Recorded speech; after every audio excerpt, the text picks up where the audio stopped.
नायब सैनी, और ये सबसे बड़ा आरोप जो आप चुनाव प्रचार के आखिरी दौर में लगाया था।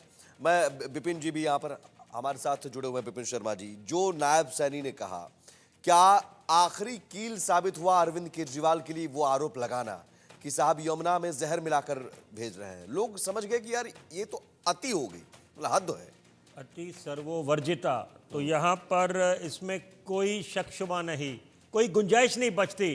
ये उसके पहले जब वो जो तस्वीरें सार्वजनिक हुई थी कि जब उनकी गाड़ी पे पथराव हुआ था, वो बिल्कुल बात समझ आती है वहाँ पर कि अगर सुरक्षा को लेकर चूक हुई, बिल्कुल वो जायज़ बात है। लेकिन यहाँ पर ये बोलना, ये आरोप लगाना कि भाजपा ने यमुना को जहरीला कर दिया है, और क्या बोला जा रहा था, वाटर टेररिज्म, जेनोसाइड भाजपा करना चाहती है, तो अपने आप में ये आप जनता को क्या समझते हैं? दिल्ली की जनता बड़ी जागरूक है, सचेत है, 21वीं सदी की जनता है, राजधानी की जनता है।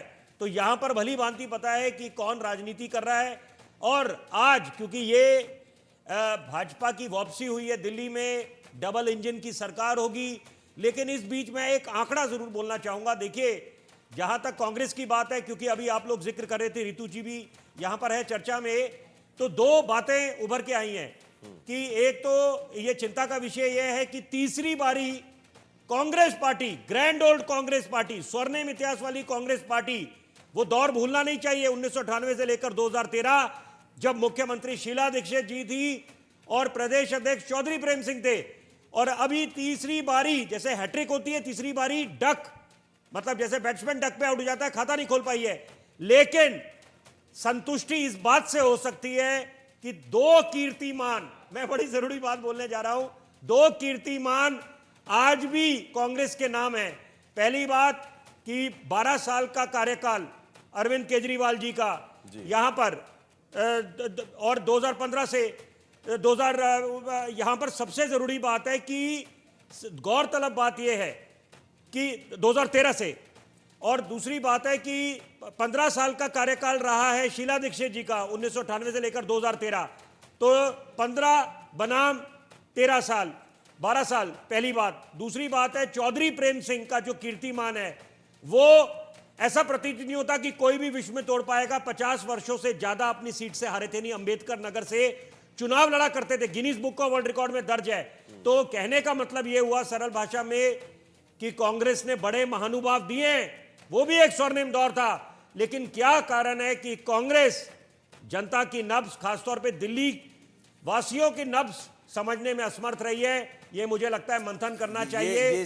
ये भी आप उसमें रिकॉर्ड में आप जोड़ लीजिए कि जीरो की हैट्रिक लग गई। मैं जीरो वही तो बोला मैंने, जैसे क्रिकेट में हैट्रिक कहते हैं, तो ये सेंचुरीज की हैट्रिक है या हैट्रिक। रितु चौधरी जी, क्या वजह रही, क्या वजह रही? ये तो अब मुझे लगता है समीक्षा का लंबा दौर चलेगा, लेकिन समीक्षा होती नहीं है।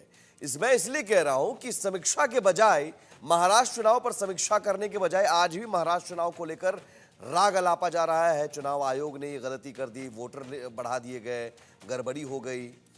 तो बजाय इसके चुनाव आयोग ईवीएम ये सब करने के, क्या समीक्षा अंदरूनी होनी चाहिए?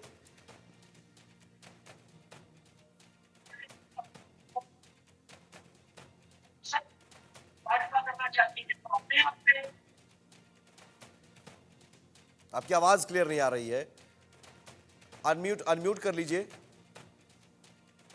देखिए, सबसे पहले तो महाराष्ट्र को लेकर राग नहीं अलापा जा रहा है। महाराष्ट्र को लेकर जो लोकतंत्र पे आघात हुआ है, उसके बारे में चुनाव आयोग से जवाबदेही मांगी गई कि किस प्रकार से जो है रातों रात जो है 40 लाख वोटर बढ़ जाते हैं।